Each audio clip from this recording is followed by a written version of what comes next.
Hi there, all you playful beings. I want to show you how to turn something like this into something like this, the ultimate play tool. All right? It starts off with getting something like this in the mail. Yes, this is the ultimate play kit for businesses, birthday parties, events, anything you want, sports teams, but magical fun is inside. But the first thing you want to do is cut out the hacks. So we're going to cut along the outside edges of these ones. Let me just do that for you really quickly right now. And the good thing about this is you don't really need to be precise. It's not really how fast you do it. It's just a matter of making sure that you go outside that line. The important part. There's one.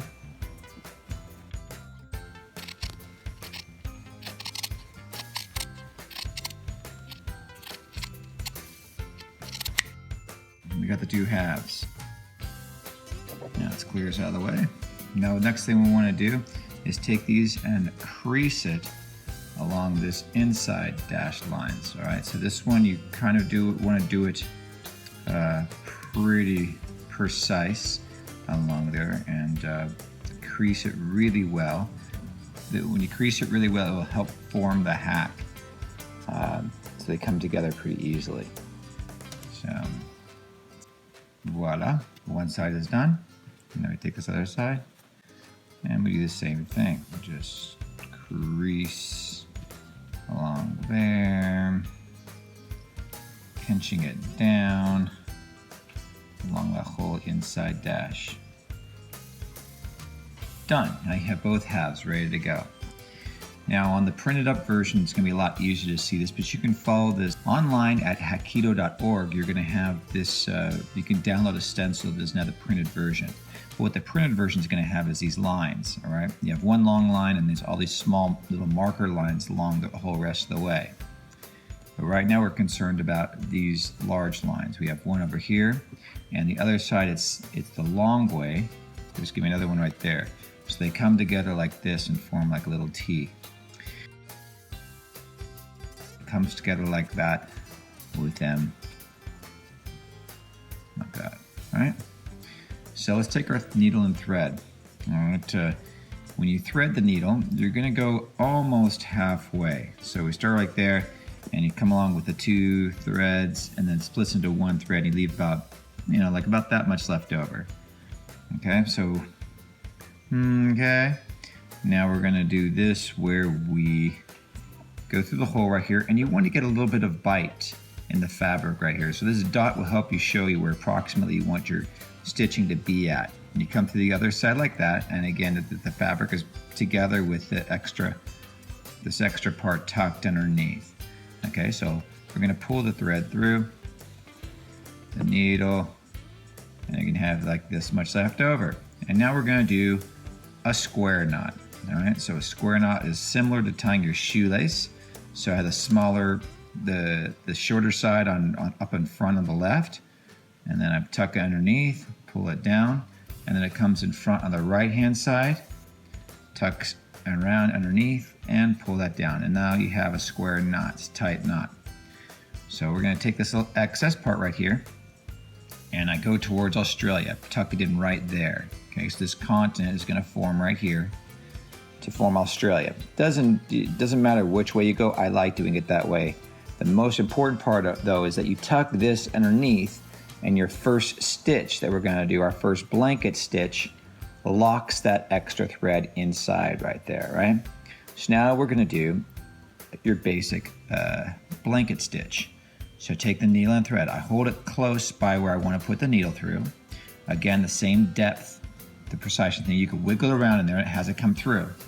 Now you take this side, which is closest to your last stitch, or in this case it's the first knot, but we go underneath like that, and when you pull it through, all right, it creates your first blanket stitch. All right, so I'm going to do these pretty rapidly right now. You're going to do about 30 stitches total. As you're doing this and you're making this hack, your left and right hemispheres are working together, right? I'm using both my left and right hand to create these little stitches. So it's pretty cool for your body. And instead of just doing normal stitching where you're stitching in a straight line, you're doing a curve. And that helps with your brain's movement and stuff like that.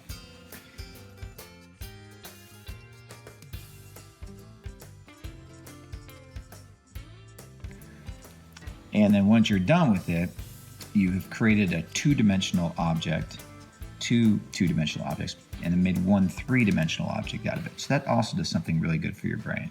But sewing in itself is a nice meditation, but right now you're creating the ultimate play tool, which is even cooler.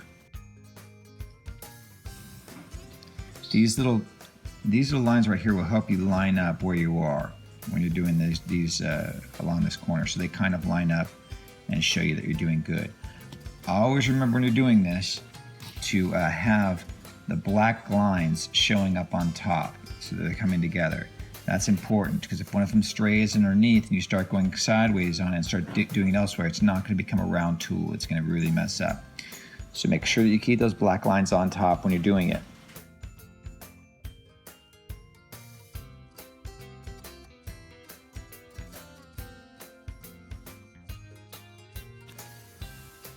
Now every once in a while you're going to come across this thing where you can have the black thread. It's not going to go all the way through. It's going to get stuck. Then what you have to do is you take this part and you pull it out. You take this, make sure you pull out the thread here, and you move it down the needle a little bit. You take the needle and move down just a little bit. You don't want to do too much at a time, because if you do too much and lower it down here and you're working this one area for too long, this thread is going to become very thin. So if you move it down just a little bit every time, the thread will stay thick the whole way. So you do it several times when you're doing the hack, all right?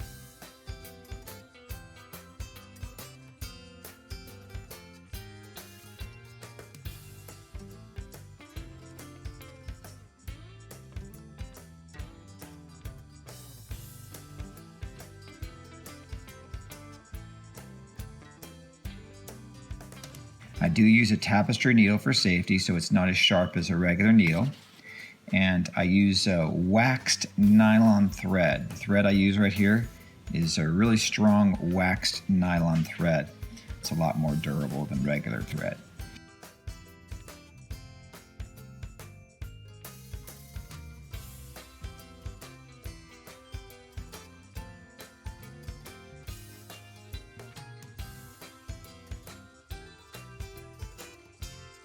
Hemp seeds are my favorite things to use inside, as well as using hemp fabric. Thus this logo, just for reference. So it's about peace for the planet and for nature.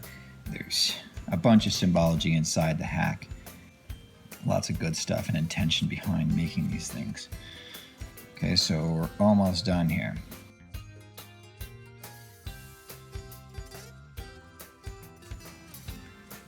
All right, so almost there. This last black short line is where I usually stop to fill the hack up.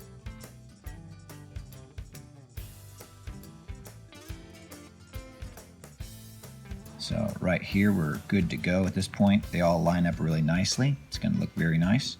So you take the hole, open it up, and then I have a little funnel here. Here's my funnel, and I've made it from I went to an auto supply store and took their funnel and cut off a little bit off the end here. It went to right here, and I just sawed it off and then filed it down so it's really nice right there. No biggie. But if you don't have one of these available, you can also make one online. There's next to the stencil.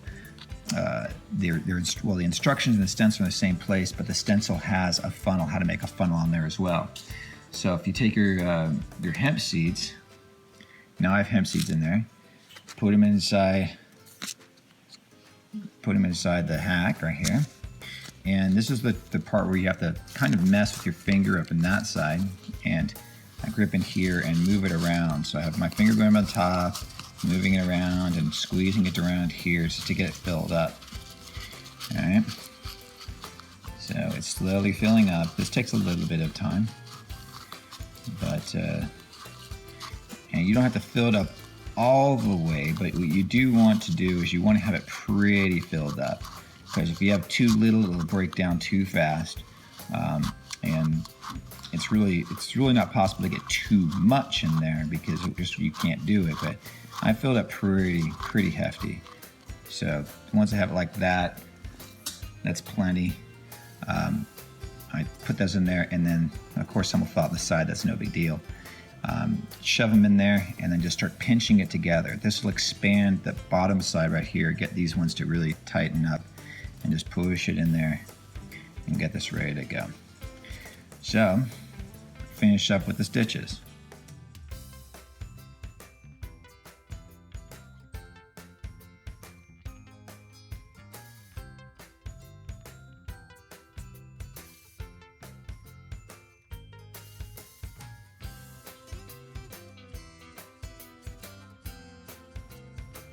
And this is the second to last one, because the last one I do is I go past the original knot. Just go right past it. That helps lock it in. Okay? And now we're going to finish off with a slip knot. I slip it down a little bit, of course, right here. Twist this around so it's pulling against the last stitch. Okay? And go like, push it in there. All right, so we're going to see the loop right here. We got the loop. I'm going to pull a little tighter, but then there's the loop. What we're going to do is we'll go through like this, and then instead of going through the same way again, you go through between here. Again, it's not through here. You go through between here. And when you pull that through, that creates your slip knot. And you have to fudge it a little bit to get sliding, but it'll start sliding down. Okay, and that's what you want. Slide, slide, slide. Okay, and once it does that, it locks it in place. Boom. Then you take your needle and you go right between the crack right there, between the two hack sides, and you just go out the other side. Just push it through, and then you pull it out.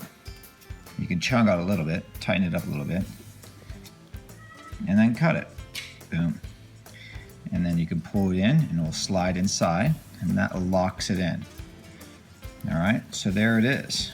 Your hack's all ready to go. So that's your, hopefully you've made the hack, and this will be the ultimate play tool for you, and make a few more of them. And by the third one, honestly, it's very hard to tell mine from somebody who's just learned how to make them. I mean, the stitching takes a little bit of practice, but once you get it down, it becomes really easy to make, and then you can pass them around to your friends and spread the love of play. All right, so thank you so much. So hopefully you guys have enjoyed the video and have made one hack. Now the first one's not going to look this pretty because I've done thousands of them, so but at least you'll make something that's playable. Even the very first one, you can kick it around, throw them at people, make baskets. It's the ultimate play tool. Then if you make 2 of them, you got nice things that you can do this with that. Spin them in your hands, it helps reset the brain, calms you down from any kind of situation. Then, if you make 3 of them, it's the wonderful world of juggling. This is something you can bust out anytime, any place, anywhere, standing in lines, get people to change up their whole atmosphere or mood just by simply seeing a juggler's in the house. It's fun stuff. But again, you could keep them in your pocket just to remind you that it's okay to play. It's time to create this into a playground. This is our playground. It's the intention behind it, in my belief. Hey, we can do it. Spread the love, pass them around to your friends. Make play, not war. All right? So thank you once again for your time. Hope you guys enjoyed the video, and play on. All right? Much aloha.